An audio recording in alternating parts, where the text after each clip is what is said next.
Olá, mulher linda, sabe que edifica o lar.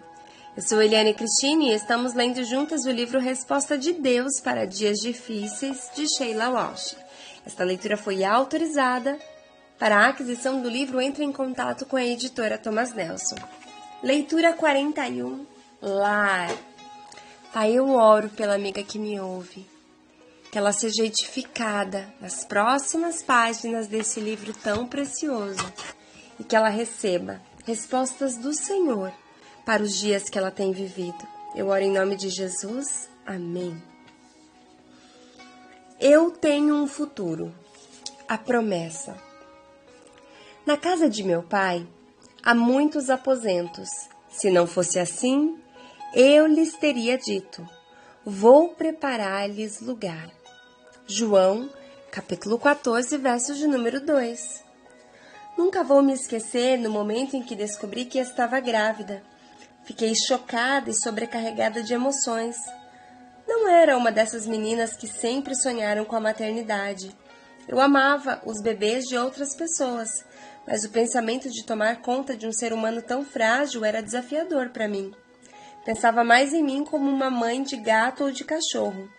Aos 39 anos, estava em paz com a realidade de que eu, muito provavelmente, nunca seria mãe de uma criança por meios naturais. Barry e eu nos casamos quando já tínhamos certa idade. Eu tinha 37 anos e ele 32. Havíamos conversado sobre como ter filhos seria uma coisa difícil e disse-lhe que se quisesse ter uma prole, talvez fosse melhor ir atrás de uma mulher mais nova. Ele parecia satisfeito com a opção que fizera. Tentamos por alguns meses e me concentrei nisso. Parecia que se eu estivesse 20 minutos atrasada, já comprava um daqueles kits para teste de gravidez. Mas o sinal de positivo nunca aparecia. Decidi que não queria ficar dependente daquele ritual mensal de esperança e desapontamento. Assim deixei a questão para lá. Em 1996, em março, Barry e eu viajamos para o estado da Flórida por alguns dias. Estava me apresentando em um concerto da igreja do Dr. James Kennedy, na cidade de Coral Ridge, e assim decidimos fazer um intervalo em nossos cronogramas e simplesmente curtir a mudança de ambiente. Bem, você sabe como é o ditado: quando menos se espera, vem o que você quer. Algumas semanas depois comecei a me sentir mais cansada que o habitual, particularmente depois daquelas mini-férias. Sentia-me um pouco enjoada ao me levantar. Ainda assim não me dei conta, até que um dia, quando estava limpando o armário do banheiro, vi que me restava um último kit de teste no pacote que havia comprado no atacado. Quase o joguei no lixo, mas no último minuto resolvi fazer o teste. Assim o fiz, e o deixei repousando no peitoril da janela. Perdoe-me, queridos germófobicos.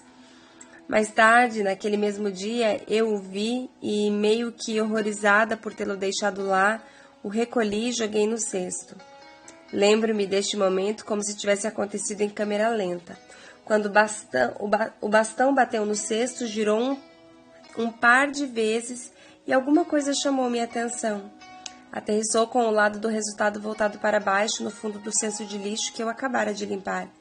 Será que eu vi um sinal de positivo?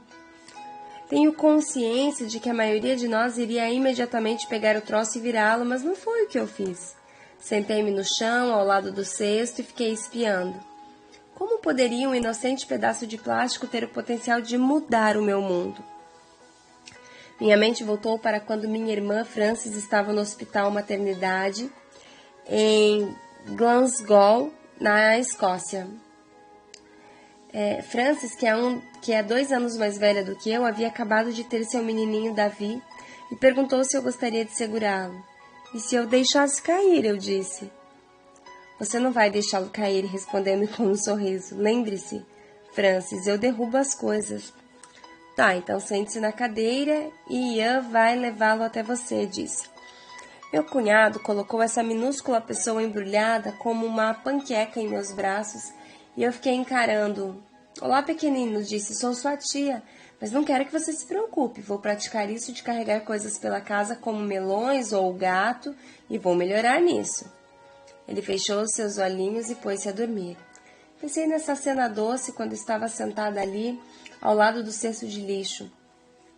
Ter um filho, ficar grávida, mudaria tudo em minha vida. Peguei o bastão do lixo e o sentei no chão, ainda com o lado do resultado para baixo. Bem, Senhor, eis o que estou pensando.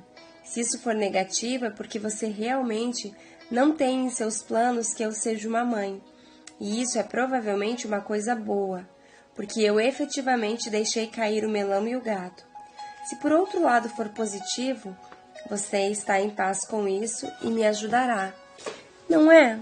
Porque mesmo que você tenha feito os melões e os gatos, você pode me ajudar a segurar o bebê por mais de 20 minutos, não é?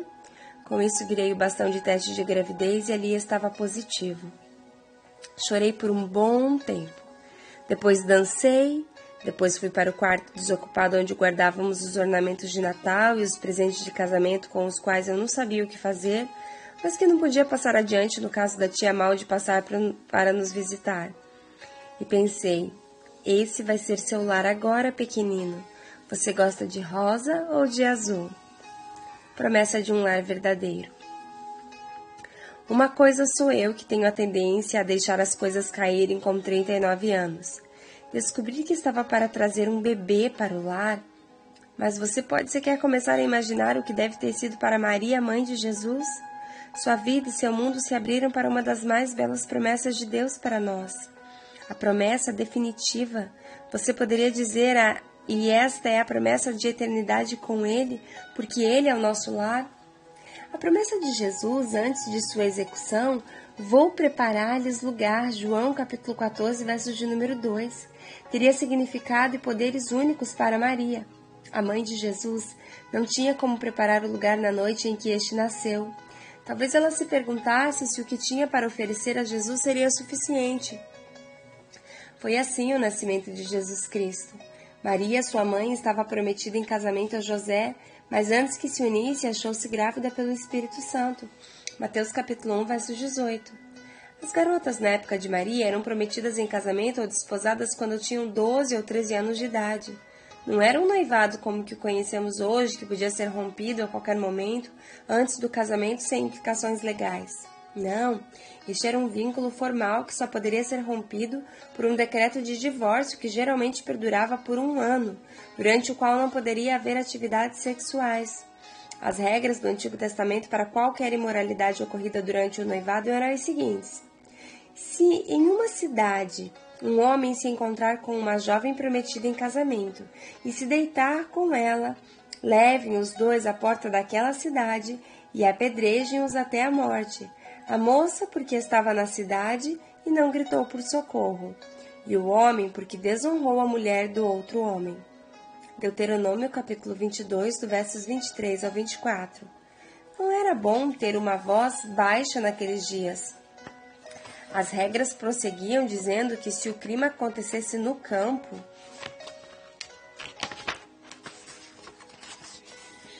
então somente o homem deveria ser morto, porque mesmo que a menina gritasse, não haveria ninguém, além das ovelhas, para escutá-la. O período de noivado fora estipulado em 1 ano, para garantir que a menina não ficasse grávida de outro homem. Consegue ver a enormidade do que estava para acontecer com Maria? E o que pensariam aqueles que soubessem de sua gravidez? Isso nos fala muito sobre o tipo de garota que ela era e o tipo de homem que José era, e nos ajuda a refletir sobre tudo pelo que eles passaram para que fosse mantida a promessa do Messias, voltando a seu lar para poder abrir o caminho a todos nós para nosso lar verdadeiro com Cristo, que é o nosso abrigo. Uau! Glória a Deus! E o que me remete nessas poucas palavras no início desse capítulo é que não importa a tua condição, o teu estado, é que se Deus tem algo para a tua vida, se Deus tem um sonho, uma promessa na sua vida, não importa o quanto você pense que está preparada para recebê-la, o Senhor vai te capacitar. Assim como foi com a Sheila quando engravidou, assim foi com a Maria, mãe de Jesus, uma tão singela menina, que recebeu a dádiva de trazer ao mundo o Salvador. que foi honrada com um casamento santo com José e depois pôde gerar outros filhos com esse marido. Que privilégio de servir a Deus e de ser escolhida! E que maior privilégio ainda de dizer: Senhor, eis-me aqui, cumpra-se em mim a tua vontade. Foi isso que Maria disse ao anjo quando veio anunciar Jesus Cristo. Eis aqui a serva do Senhor, que cumpra-se em mim a tua vontade. Se não me falha a memória, está lá em Lucas, no capítulo 1, verso de número 19. Se eu estiver equivocado, depois você me fala. Um grande beijo, Deus te abençoe e até a nossa próxima leitura.